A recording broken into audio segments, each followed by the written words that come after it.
उन्होंने कहा कि ये संभव नहीं है, व्यवहारिक चीज नहीं है। उससे ये मैसेज आया कि सरकार को जो जरूरत है पीडीएस वगैरह में राशन देने के लिए, उसको छोड़ करके बाकी सेना होना के लिए जो जरूरत है उसको छोड़ करके ये खरीदारी जो है बंद कर देनी चाहिए। उसको मैंने एक बिल ले आकर के बाजार समिति का जो कानून है उसको रद्द कर दिया, बाजार समिति को भंग कर दिया और किसानों को भी बाजार समिति से मुक्त किया जा रहा है। और उसमें उन्होंने बताया था कि वैसी स्थिति में क्या होगा कि कॉन्ट्रैक्ट पर फार्मिंग होने लगेगी और उनका ये कहना था कि किसानों के बीच में और जो कॉन्ट्रैक्ट लेगा उसके बीच में समझौता होगा, आप ये चीज पैदा कीजिएगा, उसका हम ये भाव देंगे। तो इसमें किसानों को लाभ ही लाभ है, ये बताया था।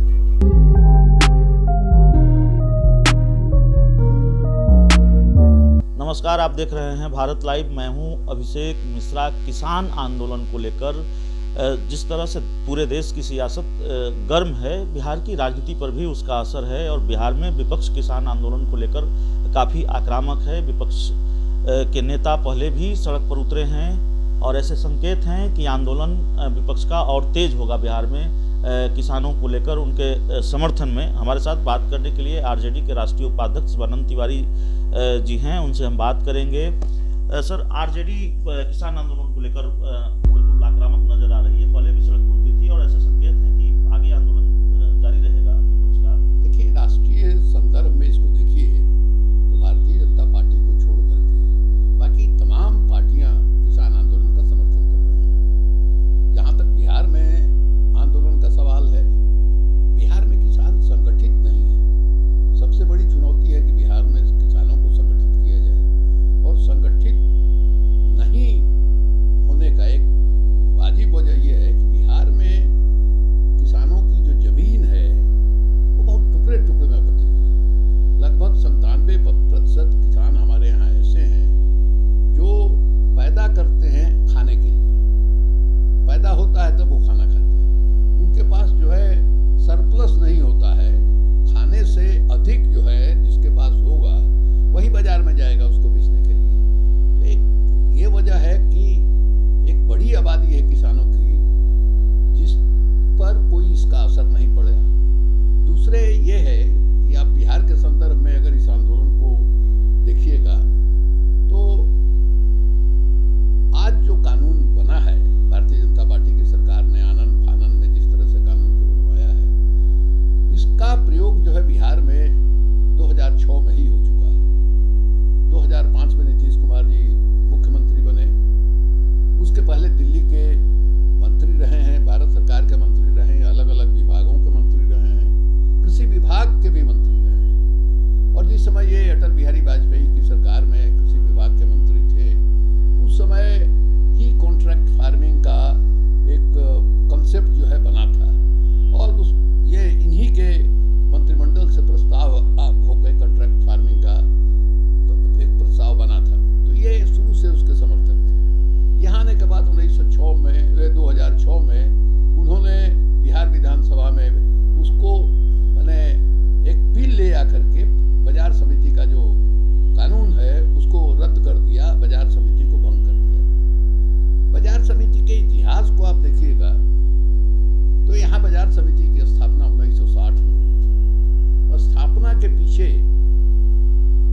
बेचने के लिए जाता है वहां वो गर्जू रहता है।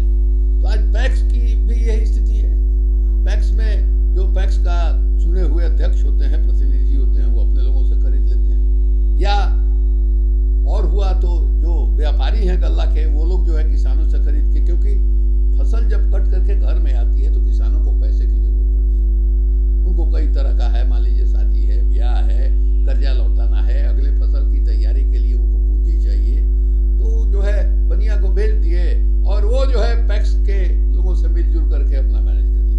ये स्थिति है किसानों की। इसी पृष्ठभूमि में आप देखिए कि ये जो कानून 3 बनाया गया जिसके जरिए मंडी खत्म किया गया, मंडी मतलब हमारे यहाँ का बाजार समिति, पंजाब हरियाणा पश्चिमी उत्तर प्रदेश वगैरह में उसको मंडी कहा जाता है। तो जिस कानून से यहाँ बाजार समिति बना था वही है मंडी का कानून।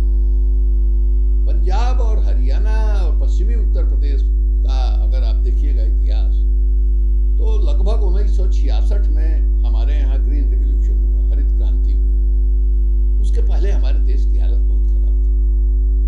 मैंने बराबर अकाल, पूरा भोजन नहीं, खुराक नहीं। बिहार में 66-67 में बहुत भयंकर अकाल पड़ा था। यहाँ जो है रिलीफ कमेटी बनी थी, जयप्रकाश नारायण उसके अध्यक्ष हुआ करते थे। तो उसमें जो है बाहर से हमको अनाज मंगाना पड़ता था, अमेरिका से खास करके। तो PL 480 का एक समझौता हुआ था अमेरिका के साथ, इंदिरा गांधी प्रधानमंत्री थी या उसके पहले हुआ था। ये कहा जाता है कि इंदिरा गांधी गई थी, मैंने जॉनसन साहब, लिंडन जॉनसन जो है अमेरिका के राष्ट्रपति थे, उनसे मिलने यही एग्रीमेंट के चक्कर में उन्होंने बैठाए रखा 40 मिनट तक। तो बहुत अपमानजनक स्थिति थी। तो 1966 में ये हमारे यहाँ स्वामीनाथन साहब खेती के बहुत बड़े वैज्ञानिक हैं, उनके देख रेख में यहाँ ग्रीन रिवॉल्यूशन शुरू हुआ। और ग्रीन रिवॉल्यूशन क्या था कि मैक्सिको में गेहूं के ऐसे बीज को खोजा गया था जिसका पौधा जो है नाटा होता था। अब पौधा जब बड़ा बड़ा होता था तो हवा में गिर जाता था, फसल बर्बाद होती थी। इसकी उपज भी बढ़ी और नाटा होने की वजह से पौधा गिरता भी नहीं था। और लेकिन इसके लिए शर्त ये था कि उसको पानी चाहिए, उसको खाद चाहिए, उसको पेस्टिसाइड चाहिए।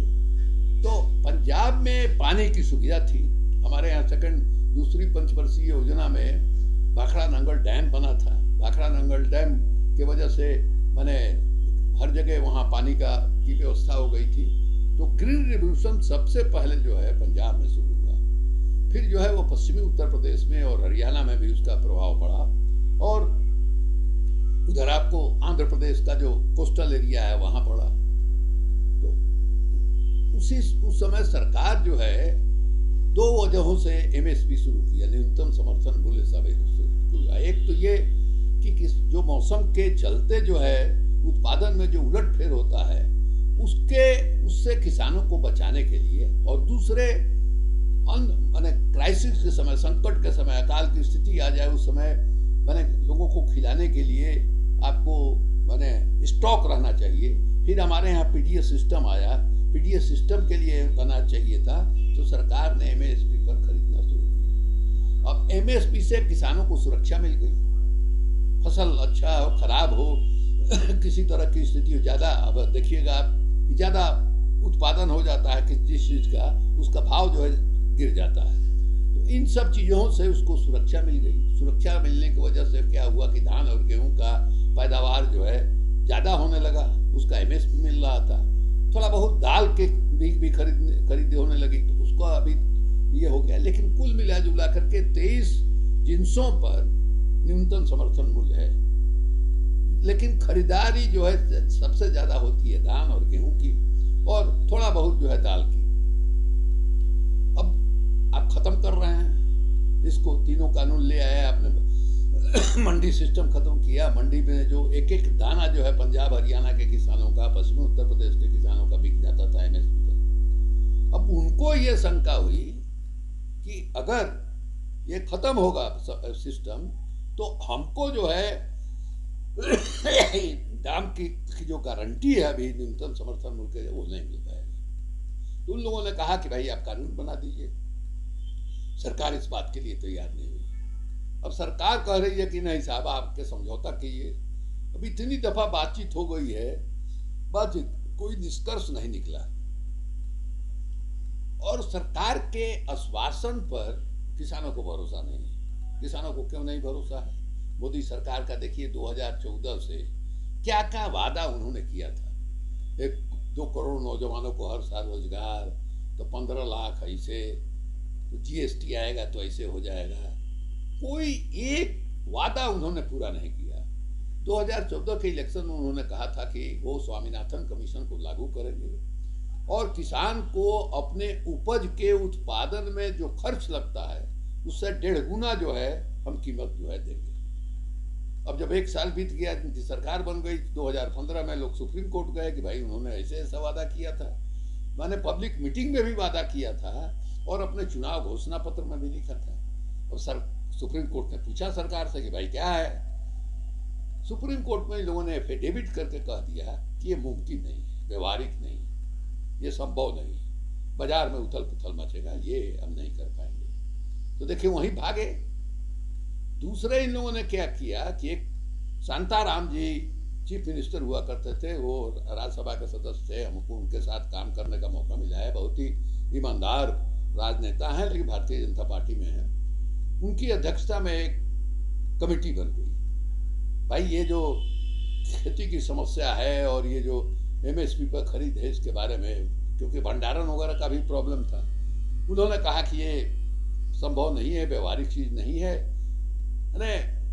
उससे ये मैसेज आया कि सरकार को जो जरूरत है पीडीएस वगैरह में राशन देने के लिए, उसको छोड़ करके बाकी सेना वोना के लिए जो जरूरत है उसको छोड़ करके ये खरीदारी जो है बंद कर देना चाहिए, उसको लिमिटेड कर देना चाहिए।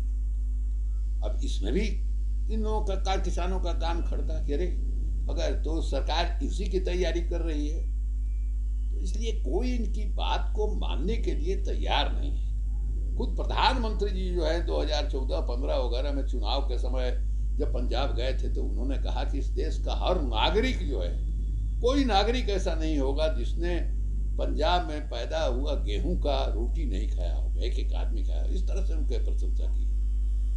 अब देखिए संदेह का एक और वजह है। हमको याद है, हम राज्यसभा में थे उस समय, आपको भूमि अधिग्रहण कानून जो है बना था। भूमि अधिग्रहण कानून पुराना जो था उसमें संशोधन किया था यूपीए की सरकार ने।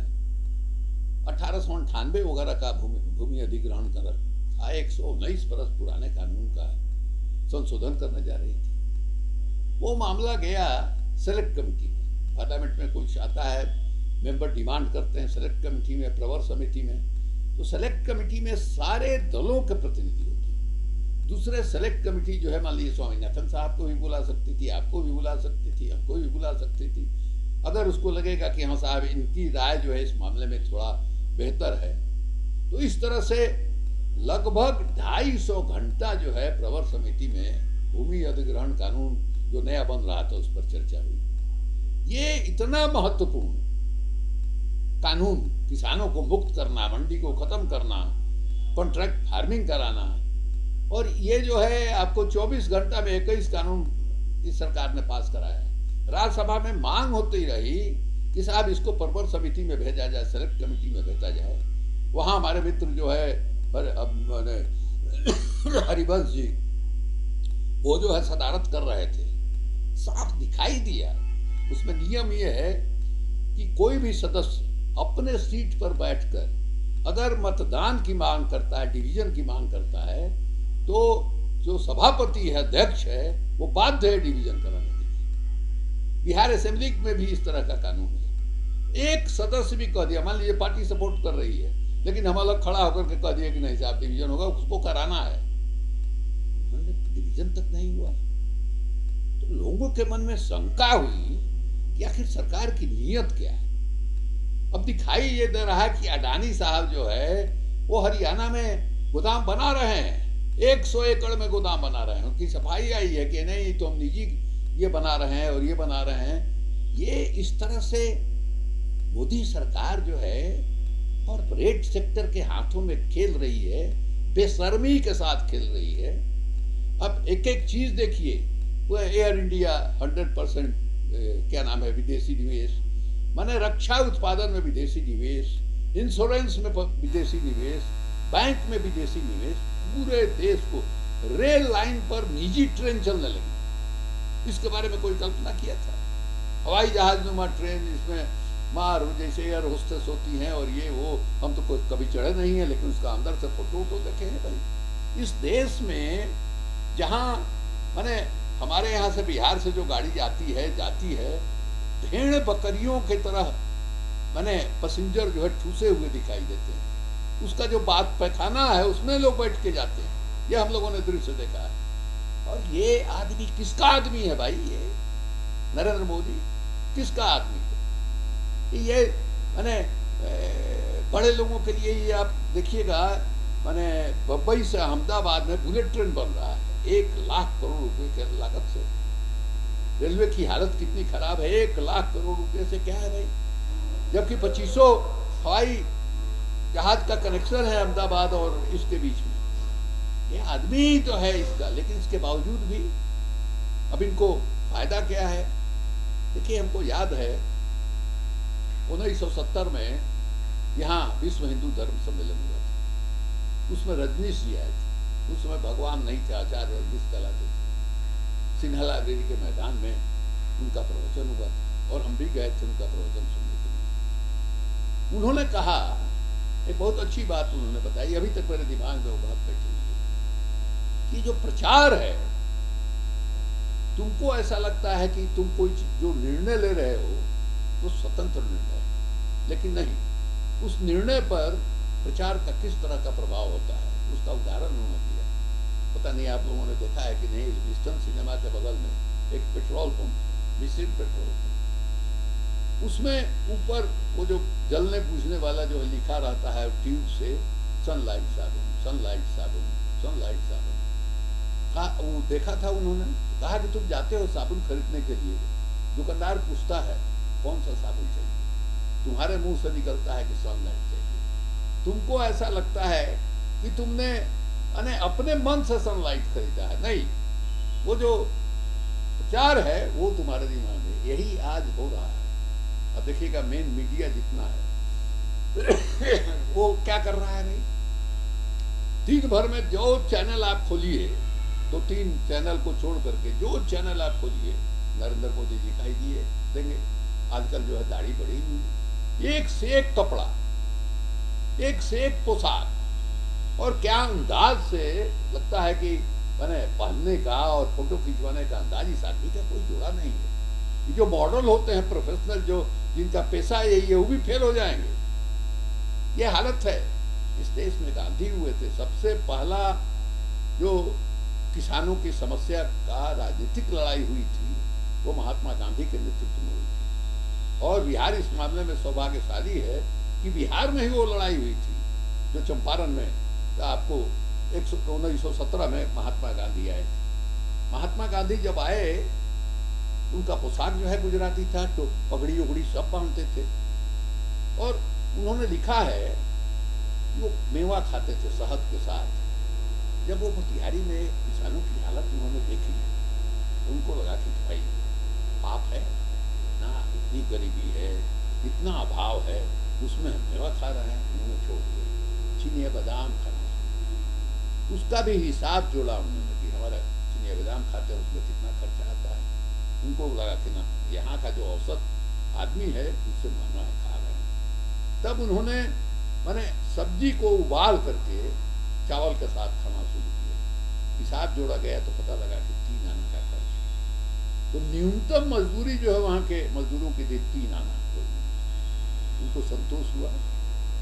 इस तरह से उन्होंने एक रिश्ता जो है गरीबों के साथ बनाया। एक दूसरी कहानी उसी में ये है कि भितिहरवा उनका आश्रम जो है, भितिहरवा आश्रम के पास किसी गांव में, अब कस्तूरबा जी के साथ वो डाल रहे थे, कस्तूरबा बाद में वहां आ गई थी।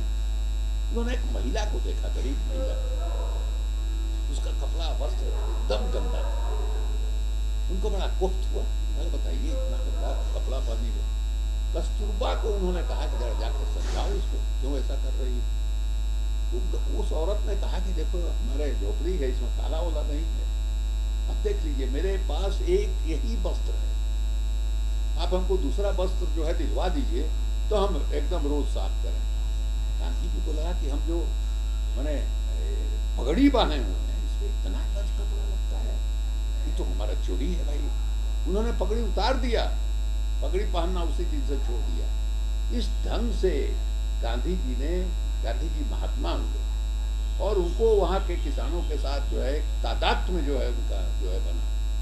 क्या हालत है भाई, देश का प्रधानमंत्री, जिस देश में 80% लोग 75% आज के दिन जो है कोविड के चलते और मंदी के चलते जो है लोगों को दोनों समय भरपेट भोजन नहीं मिल पा रहा है, उस देश का प्रधानमंत्री इस तरह से मॉडल बन करके और एक से एक पोशाक और कपड़ा पहन के और दाढ़ी बढ़ा के और ऐसा प्रवचन करता है जिसका कोई हिसाब किताब नहीं।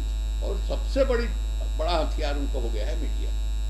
अब लोग जो है अब जब सुनने का मामला होता है तो भाई इसके सामने सपना दिखाने में एक माहिर। लेकिन जेडीयू का स्टैंड आपके स्टैंड से बहुत अलग नहीं है। किसान आंदोलन को लेकर जेडीयू की तरफ से भी कहा गया है कि हड़बड़ी में लाया गया बिल है, बात करनी चाहिए थी अध्यादेश लाने से पहले। बात करने 2006 में जिन लोगों ने बाजार समिति को खत्म कर दिया और खत्म करने के समय जिनके नेता ने बिहार विधानसभा में जो भाषण किया वो भाषण यही है, मंडी खत्म करो, मुक्त करो। ये डायलॉग है नीतीश कुमार का, ये मुक्ति का दौर है, बंधन से मुक्त करने का दौर है। तो इन्होंने किसानों को मुक्त कर दिया। जैसे ये कहते हैं आत्मनिर्भर बनो, तुम पैदा करो, बेचो, इसमें सरकार कहाँ, तुम आत्मनिर्भर बनो। तो जो मुश्किलें कथित रूप से, जिसको किसान समझते हैं कि हमारी मुश्किल होगी इस बिल के बाद, जो मुश्किलें केंद्र सरकार ने किसानों के लिए खड़ी की है, किसानों का ऐसा मानना है, उससे पहले बिहार की सरकार ने, सीएम नीतीश कुमार ने किसानों के सामने एक मुश्किल खड़ी कर दी, आप ये कह रहे हैं। और किसानों को जिस नुकसान का भय सता रहा है इस तरह के बिल से, उस नुकसान की शुरुआत 2006 में ही हो गई है, आप ये कह रहे हैं। बिल्कुल, नुकसान का ही नहीं सवाल है भाई। जो कानून तीनों बना है, तीनों कानून जो बना है उसकी शुरुआत, उसमें 2 कानून जो है, एक मंडी समाप्त करने का और दूसरा जो है कॉन्ट्रैक्ट फार्मिंग। अभी तीसरा जो एक संशोधन हुआ है कि जिसमें आपको ध्यान होगा, ECA act, essential commodities act, उसमें था कि आप स्टॉक पर सीमा था कि आप जो है चावल का, गेहूं का, तेल का, हर चीज का, इससे ज्यादा आप भंडारण नहीं कर सकते हैं, उससे ज्यादा स्टॉक नहीं कर सकते हैं, उससे मुक्त कर दिया गया।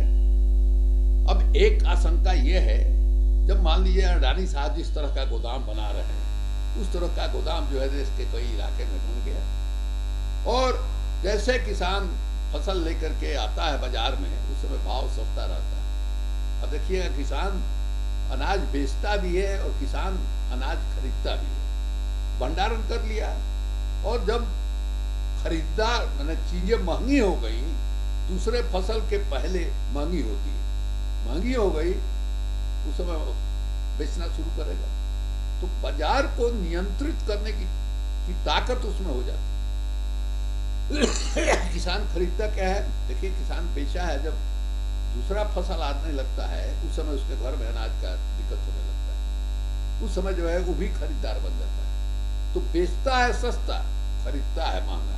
एक आखिरी सवाल है सर आपसे इस पूरे इंटरव्यू में।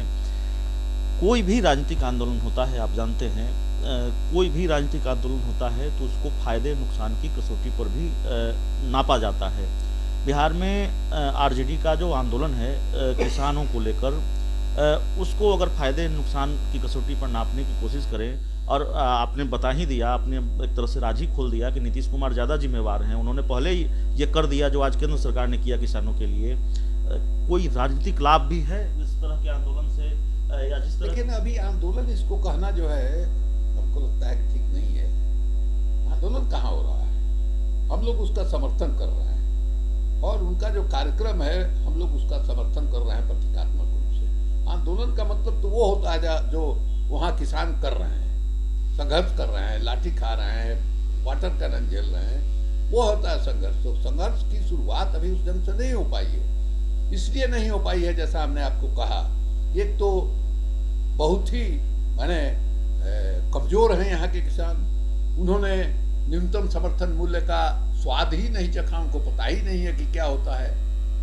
दूसरे ये कि हमारे यहाँ समाज में इस ढंग का डिवीजन है कास्ट के नाम पर, ये इसके नाम पर, उसके नाम पर, कि अब किसी ने किसानों को, हमारे यहाँ स्वामी सहजानंद सरस्वती हुए, स्वामी सहजानंद सरस्वती ही बिहार के एकमात्र नेता ऐसे थे जिन्होंने किसानों के समस्या को समझा और उनके लिए संघर्ष उन्होंने किया। उसके बाद जो है पार्टियां अलग अलग किसान प्रकोष्ठ बना करके काम करती रही हैं, ये करती रही, लेकिन वो प्रतीकात्मक रहा है।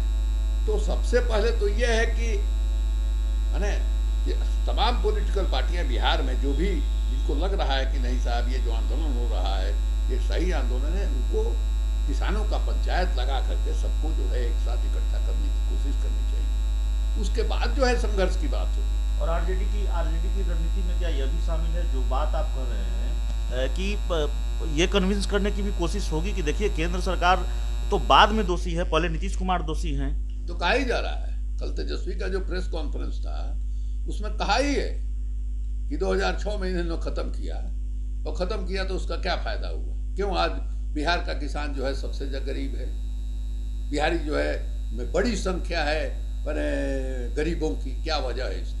सवाल पूछा ही। तो देखिए किसान आंदोलन को लेकर शिवानंद तिवारी जी ने बहुत कुछ कहा है। एक पत्रकार के तौर पर कई तकनीकी चीज़ें हैं जो हम अब भी नहीं समझ पाते और इसको हम ईमानदारी से स्वीकार करते हैं।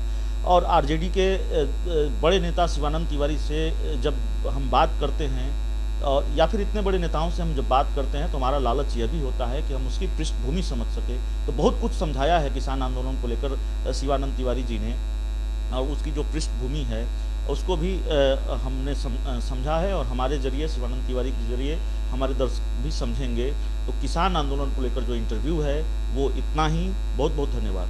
अगर ये वीडियो पसंद आई और वह बिहार के राजनीति और बिहारियत से सरोकार रखेनी तो सब्सक्राइब बटन दबा के चैनल के सब्सक्राइब कर ली। ओजे एगो घंटी बा, ओकरा बटन दबा देला से कुल सटीक और मारक खबर रुआ मुफ्त में मिल जाई। अगर रुआ पत्रकारिता के हमनी के नया प्रयोग में सहयोग कर चाहतानी तो ज्वाइन बटन दबा दी।